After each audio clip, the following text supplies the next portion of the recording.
정상회담 비롯한 한미 정상의 사흘 동안의 일정이 어제로 모두 마무리됐습니다. 이번 한미 정상회담의 성과와 과제, 또 흥미로운 뒷이야기까지 짚어보겠습니다. 차두현 아산정책연구원 수석연구위원, 정치부 대통령실 반장 박소정 기자 함께합니다. 어서 오십시오. 어서 오십시오. 네, 안녕하십니까. 2박 3일이 참 숨가쁘게 지나가는데요. 네. 한번 좀 정리를 한번 좀 해주시죠. 네, 2박 3일이 저희 기자들도 어떻게 흘러갔는지 모를 정도로 정말 빡빡하고 숨가쁜 하루하루였습니다. 네. 20일에, 그러니까 금요일이었죠. 바이든 대통령이 방한을 했는데요. 그날 방한을 하자마자 한국의 그 오산 공군기지로 비행기가 착륙을 했는데 에어포스원이 착륙하자마자 뭐 거의 환영 행사는 짧게 없었고요. 그러니까 박진 외교부 장관이 마중을 나갔습니다. 그러고 나서 바로 향한 곳이 평택에 있는 삼성 반도체 공장 시찰이었습니다. 네. 이곳에서 윤석열 대통령과 처음으로 조우를 했는데요. 윤석열 대통령이 바로 그곳에서 바이든 대통령이 영접을 하고 함께 두 사람이 공장 시찰을 먼저 했고요. 그 이후에 나서 거기서 공동 연설도 함께 했습니다. 이재용 그 삼성전자 부회장이 환영사를 짧게 하고 이어서 양국 두 정상이 경제 동맹을 강조하고 또 반도체 기술을 함께 공유하고 공급망, 에너지 이런 부분들을 함께 경제 동맹을 확대하겠다라고 하는 내용의 연설을 진행을 했습니다. 이렇게 해서 첫날 일정은 마무리가 됐고요. 둘째 날 토요일에 바로 한미 정상회담이 열렸죠. 네. 이날 낮에 오전에는 그 양국 정상이 따로따로 그 회담 준비를 하는 일정을 가져서 공개 행사는 따로 없었고요. 낮에 1시쯤 바이든 대통령이 국립현충원을 참배했습니다. 그리고 나서 오후 1시 20분쯤에 용산 대통령실 청사로 도착을 했고요. 바로 회담에 들어가기에 앞서서 윤석열 대통령이 현관 앞에 마중을 나갔습니다. 청사 앞 현관으로요. 네. 그래서 바이든 대통령을 맞아서 청사 안으로 데리고 들어갔고 방명록 서명하고 기념 촬영하는 과정을 거친 후에 바로 소인수 회담이 낮 1시 30분부터 시작이 됐습니다. 소인수 회담은 3대 3으로 그 핵심 참모들만 참석하는 회담이었고 그다음에 두 사람 간의 단독 환담이 있었고요. 짧게. 그다음에 확대 정상회담까지 약 109분간의 정상회담이 이어졌고요. 예전보다 좀 길어졌습니다. 예.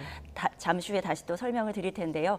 그리고 나서 두 정상의 공동 기자회견이 있었고 그리고 국빈 만찬, 공식 환영 만찬. 이번에는 국빈 방문이 아니었기 때문에 공식 환영 만찬이라고 하는 것이 정확한 용어입니다.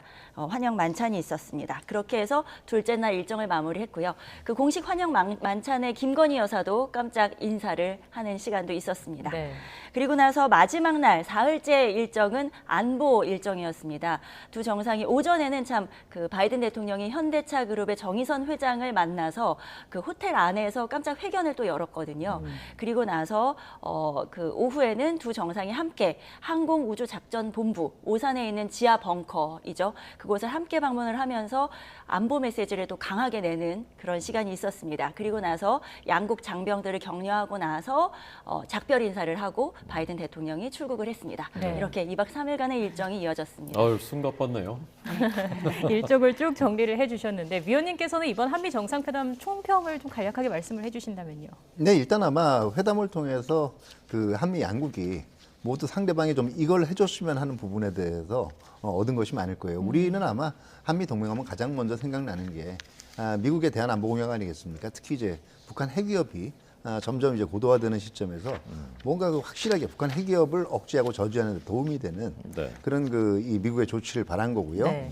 또 다른 측면에서는 이 남북한 관계를 비롯한 한반도 문제를 끌어가는 데 있어서 미국의 전폭적인 지지 이런 걸 바라고 있었을 거고요. 네. 반면에 이제 미국 쪽은 경제 투자 문제, 그다음에 이제 그 이 경제 안보 문제, 그리고 기술 경쟁 부분에 있어서 한국이라는 유망한 파트너를 그 확보하는 것이 상당히 그동안 서로 바람바였단 말이에요. 이게 이제 이번에 양측 모두 대부분 실현이 됐다는 점에서 의미가 있을 것 같고, 뭐 이런 그 실질적인 그 조치들보다 더 확실한 거는 지난 한 5년간의 한미 동맹을 보면 겉으로 보면 이제 그 이 건재하다 그리고 결속이 굳다 이렇게 얘기를 하는데 이미 안에서 보면 특히 이제 그 주변 분들한테서 이제 나오는 얘기들은 왠지 좀 이제 불안불안했거든요.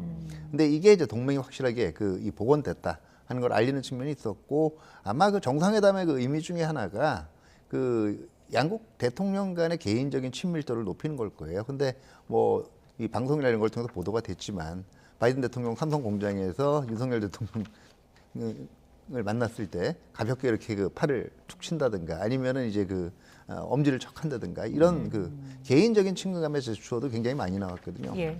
이런 그 양 정상 개인 간의 어떤 신뢰라든가 친교의 기회를 확대한 것도 굉장히 큰 성과라고 생각이 듭니다. 네.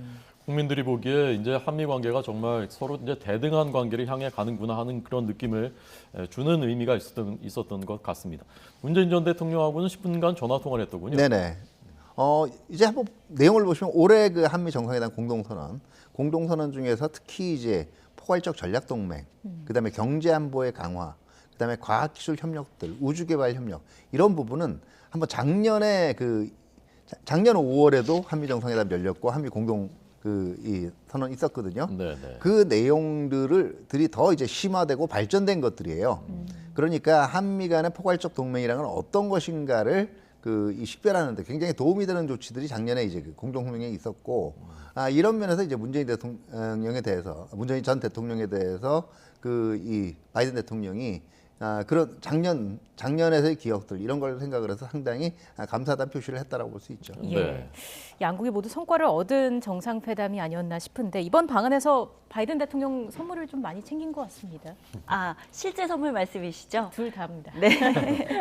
네. 바이든 대통령이 일단 경제라고 하는 부분을 굉장히 강조를 했고요. 네. 기업들의 투자를 끌어가는 부분에 있어서 바이든 대통령은 많이 강조를 했는데요. 그에 앞서서 이제 한미 정상이 어떤 실제 선물을 주고받았는지 실제 선물부터. 설명을 좀 해드리겠습니다. 예. 투자 보따리 요거부터 이거부터. 먼저 설명을 브리핑 해드릴까요? 나왔으니까요. 네, 바이든 대통령은 오자마자 삼성전자 반도체 공장으로 달려갔는데요. 사실 이 부분을 두고 한미가 약간의 기싸움이 있었습니다. 저희가 취재를 하는 동안에 보니까 사실 저희 대통령실에서는 바로 공장부터 가는 것이 그곳에서 대통령이 처음으로 마주하는 게 좀 모양새가 좋지 않지 않겠냐. 그래서 다른 일정을 좀 진행하고 싶어 했는데 미 측에서 워낙 삼성 경제 이런 쪽을 굉장히 가고 싶어 했고 결국은 그런 부분이 관철이 됐습니다. 미 측에서 요구한 부분이. 예. 그래서 첫 일정으로 도착하자마자 쉴 틈도 없이 바로 삼성 공장으로 달려왔는데요. 그 그래픽에서 보시는 대로 미 측에서는 삼성전자와 현대차에서 투자를 이끌어냈죠. 물론 이번 회담에서 이끌어낸 건 아니었고요. 삼성전자는 앞서 지난해 5월에 20조 원을 투자해서 미국 테일러시의 파운드리 공장을 설립하겠다 이렇게 밝혔습니다. 네. 그 부분을 이번에 다시 한번 바이든 대통령은 강조를 하고 싶었겠죠. 그래서 강조를 하면서 미국이 이렇게 큰 투자를 유치했고 반도체, 배터리 이런 첨단 기술 산업이 워낙 지금 예민하고 단순하게 경제만이 아니라 안보와도 직결되는 사안이거든요. 네. 이런 부분이 막히거나 수출길이나 수입길이 막히게 되면 바로 국가 안보에도 영향을 미치기 때문에 한국도 일본도 이런 경제 안보 부분이 굉장히 예민한 부분이라서 물론 우리도 이 부분이 굉장히 필요한 공급망 협력을 해나가는 것이 필요하지만 바이든 대통령으로서는 삼성과 현대차에서 이렇게 투자를 이번에 받아냈다. 그리고 과거에 받아낸 것까지 언급을 하면서 미국에서의 그런 입지, 바이든 대통령은 또 미국에서 지금 중간 선거를 앞두고 있기 때문에요. 예, 그런 경제 투자 성과를 확보하고 또 확인하는 것을 많이 하고 싶어 했던 것으로 보입니다. 그래서 방한 일정의 시작과 끝을 삼성과 현대차로 잡았다 이렇게 볼 수 있겠고요. 네. 그래서 저는 이렇게 한마디로 이번 정상회담을 결산하자면 네. 기업 투자를 과시한 미국이었다.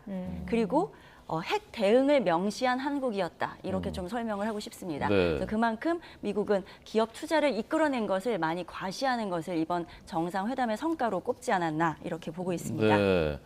얘기 나왔으니까 아까 진짜 선물 얘기도 네. 해주시죠. 네. 두 정상이 어떤 선물을 주고받았는지가 그게 또 관심이었거든요. 네. 그래서 기자들이 마지막까지도 좀 빨리 알려달라 이랬는데 밤늦게 공개가 됐습니다. 그래서 먼저 윤 대통령은 바이든 대통령에게 방한 답례 선물로 지금 나오는 이 선글라스는 바이든 대통령이 선물한 거거든요. 네. 바이든 대통령이 워낙 그 조종사 선글라스를 좋아하는 것으로 유명하죠. 그래서 트레이드 마크처럼 돼 있는데 본인이 즐겨 쓰던 조종사용 선글라스를 특별 제작해서 윤 대통령에게 선물했고요. 지금 보이는 건 이 명패입니다. 이 해리 트루먼 전 대통령이 재임 시절에 책상에 뒀던 것과 똑같은 것인데요. 네. 모든 책임은 내가 진다라는 문구가 새겨져 있고요. 이 문구는 윤 대통령이 예능 프로그램에 출연했을 때 대통령은 고독한 자리다라면서 전 대통령의 문구를 인용한 바가 있거든요. 그래서 그 문구가 새겨진 명패를 선물을 했습니다. 예. 알비소가 갖고 온 건가요? 그렇게? 그런 것 같습니다. 네, 예능 프로그램이 워낙 또 유명했고 화제가 됐기 때문에요. 네. 그리고 윤 대통령이 선물한 것, 그것은 나비 국화 당초 서안, 감색 모란 경대, 그리고 마크 로스코 전시도록 이렇게 세 가지를 선물했는데요. 먼저 첫 번째 나비 국화 당초 서안, 이거는 과거 그 선비들이 책을 읽을 때 또 손님을 맞이할 때 앉아서 보는 그 좌식 책상이거든요. 네. 그래서 여기에 새겨진 나비 문양이나 이런 것들은 번영과 부귀, 영화, 장수의 의미를 담았다고 합니다. 그리고 경대는요, 김건희 여사가 이번에 오지 못한 질 바이든 여사에게 선물한 것인데요. 그 경대에도 그런 의미를 담아서 그 아름답게 이렇게 꾸며서 선물을 했고요. 로스코전 도록도 선물했는데 이것은 김건희 여사가 2015년에 본인이 전시한 기획 전시회의 도록입니다. 이렇게 선물을 주고받았습니다. 야, 저 서한 참 멋진데요. 아마 바이든 대통령도 좋아하지 않았을까 싶습니다. 네. 바이든 대통령이 많이 챙겨갔습니다. 여러 가지 네네. 보이는 보이지 않는. 우리 쪽에서 제일 얻은 것은 어떤 것입니까? 네, 일단은 안보 부분이에요. 지금 그 안보실에서 얘기하는 걸로는 한 5가지 정도의 성과가 있다라고 얘기하는 게 글로벌 포괄적 전략 동맹 비전을 확인을 했고 행동하고 실천한 한미 동맹 이건 뭐 이제 주로 확장 억제 부분이겠죠. 그리고 경제 안보 기술 동맹 구축, 그다음에 인태 지역과 국제적 현안에서 우리의 역할을 확대, 그다음에 한미 영상과 돈독한 실력 구축 이렇게 되는데 아마 핵에는 핵으로 대응한다는 원칙 하에서 기존에는 그 미국이 확장 억제나 해구산이라는 표현을 쓰기는 했어요. 그런데 구체적으로 어떤 자산을 동원할지에 대해서는 그 이게 구체적으로 언급하기 좀 피했습니다. 예. 대표적인 게 작년에 이제 그 한미 정상회담 같은 경우에는 가용한 모든 자산을 동원한다라고 얘기를 했지. 이번처럼 핵이나 아니면은 재래식 능력 그리고 미사일 방어 체제 능력까지를 다 동원해서 북한의 핵협을 억제하겠다는 얘기를 하지는 않았거든요. 그렇기 때문에 뭐 이 확장 억제 전략 협의회도 그렇지만 우리가 관심을 두는 바는 미국이 분명히 거기에 대해서 충족을 해줬고요. 또 그 미국 입장에서는 그 북한 핵 위협에 대해서 함께 대응해 나가면서도 또 북한의 변화에 대해서 또 거기에 대해서는 경제적인 협력을 할 여지가 있다라고 얘기하지 않았습니까? 그러니까 이건 한마디로 어떻게 보면은 지금 바이든 행정부가 한반도 문제 해결에 관한 한 지금 현재 우리 정부가 보이고 있는 입장을 전폭적으로 지지하겠다라고 얘기한 거로 봐야 돼요. 네. 네. 그리고 이번 공동성명에 한미 가치 동맹 노선의 방점이 찍혔잖아요. 네. 특징을 정리를 해본다면요. 네, 여러 가지 이번 그 한미 동맹을 굉장히 격상하는 데 초점을 두었고 한미 동맹이 어느 때보다 굳건해졌다 이렇게 자평을 하고 있는데요. 대통령실은 특히 민주주의라고 하는 가치 동맹을 많이 강조한 부분이 엿보입니다. 그 민주주의라고 하는 부분이 특히 두 정상이 소인수회담을 하면서 소인수회담이 예상보다 길어져서 72분 동안 이어졌거든요. 근데 그 자리에서 두 대통령이 자유민주주의에 대한 공감대를 굉장히 깊이 표현했다라고 이야기가 나왔습니다. 네. 또 어떻게 서로 대통령에 출마하게 되었는지 그런 계기를 얘기하면서도 자유민주주의를 더욱더 발전시키기 위해서라고 하는 이야기를 많이 나눴다고 했는데요. 그러면서 그 대통령실 관계자는 가치의 공감대에 서 있는 동맹 이라고 강조를 했습니다. 그래서 이 가치 동맹이라고 하는 게 무슨 의미인지 저희도 조금 더 들여다봤는데요. 네. 아무래도 민주주의를 강조했다라고 하는 것 여기에서 볼 때 그 바이든 대통령은 그 우크라이나 전쟁을 얘기하면서 푸틴을 향해서 민주주의에 대한 전쟁이라는 표현을 썼고요. 그리고 윤석열 대통령은 보편적 가치라고 하는 룰 속에 다른 나라들이 들어오기를 바란다 이런 이야기를 했어요. 그래서 이걸 통해서 봤을 때 러시아 그리고 또는 중국 그러니까 민주주의 노선에 들어와 있지 않는 다른 나라들을 견제하는 발언이 아니냐라고 하는 이야기가 나왔습니다. 그래서 아마 잠시 후에 또 말씀해 주시겠지만 이번에 인도태평양 인태 지역 경제협력체 예. 그리고 그것이 또 중국을 견제하는 의미가 담겨 있다라는 말이 나오기 때문에 이 가치 동맹의 그 방점을 찍었다는 것도 역시나 민주주의가 아닌 그 다른 나라들에게 어떤 견제하는 그런 메시지를 담은 것이 아니냐 이런 설명이 나오고 있습니다. 네. 바이든 대통령이 사실 취임 초부터 계속 이제 공을 들였던 민주주의 정상회의를 작년에 처음 개최했고 네. 우리나라도 참석했고 그때 이제 중국, 러시아 빠졌었단 말입니다. 예. 그래서 우리로서는 이제 우선순위가 어디냐라는 것은 이제 분명히 했다고 볼 수 있는데 중국은 또 버릴 수 없는 우리의 파트너지 않습니까? 이후에 한중 관계는 어떻게 하는 네, 것이 그렇죠. 좋다고 지금 이 가치 동맹이라는 걸 보다 좀 자세하게 설명을 하면요. 네네. 이게 가치라고 얘기하니까 좀 헷갈릴 수가 있어요. 근데 왜냐하면 사실은 중국이나 대부분의 권위주의 국가들도 자기네들 민주주의 한다 그래요. 그렇죠. 예, 그 주권은 그 인민들이나 대중에 있다라고 얘기하고요. 네네. 그래서 자기들 나름대로 인권 존중한다라고 얘기합니다. 그런데 이제 이 가치 안에는 기준하고요, 그다음에 인식의 문제가 있어요. 그러니까 미국이 생각하는 적어도 이 기준은 충족돼야 정상적인 민주주의 국가를 본다. 이 정도의 정책은 취해야 인권 선진국으로 본다. 이런 게 있거든요. 그러니까 결과적으로는 가치 동맹이라는 거는 그 바람직한 가치, 그 가치를 이루기 위한 방법을 뭘로 보는가에 대한 미국과 인식을 미국과 공유하겠다는 얘기고요. 엄밀한 의미에서 이런 거 보면 사실은 우리가 가치 동맹 들어가면 이렇게 중국이 불쾌하기 때문에 위험해지지 않겠는 얘기를 하는데 네. 저는 이렇게 생각을 해요. 그 우리가 역사적으로 축적해오던 아이덴티티가 있어요. 대한민국의 정체성이라는 게 있습니다. 그러면 두 가지 키워드죠. 민주하고 시장 경제예요. 네, 네. 만약에 이 아이덴티티에 반하는 건데 우리가 그냥 눈치 보고 들어가는 거면 여기에 대해서 뭐 우려를 할 필요가 있는데 네, 네. 우리도 당연히 이거를 추구해야 되는 거면 제가 보기에는 이거에 대해서 우려할 필요는 없다고 생각이 되고요.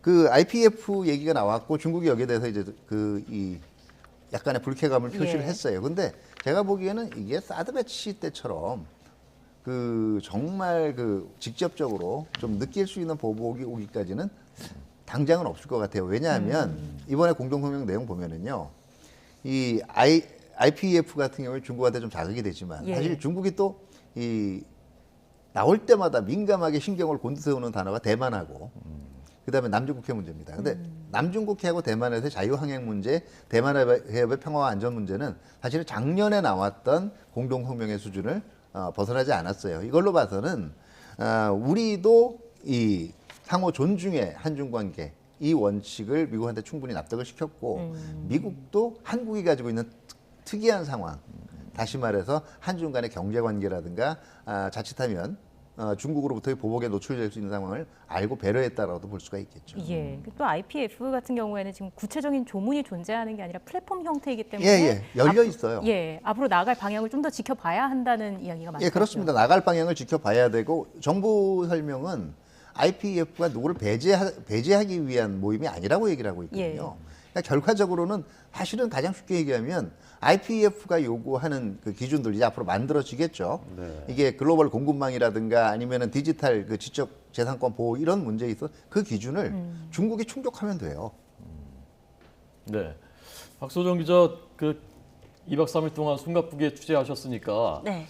제일 좀 인상적이었던 장면이라든지 아니면 네. 우리가 지금 모르는 뒷얘기라든지 네. 뭐좀 해줄 말 없습니까? 너무 여러 가지가 있는데 어떤 걸 말씀을 드릴까요?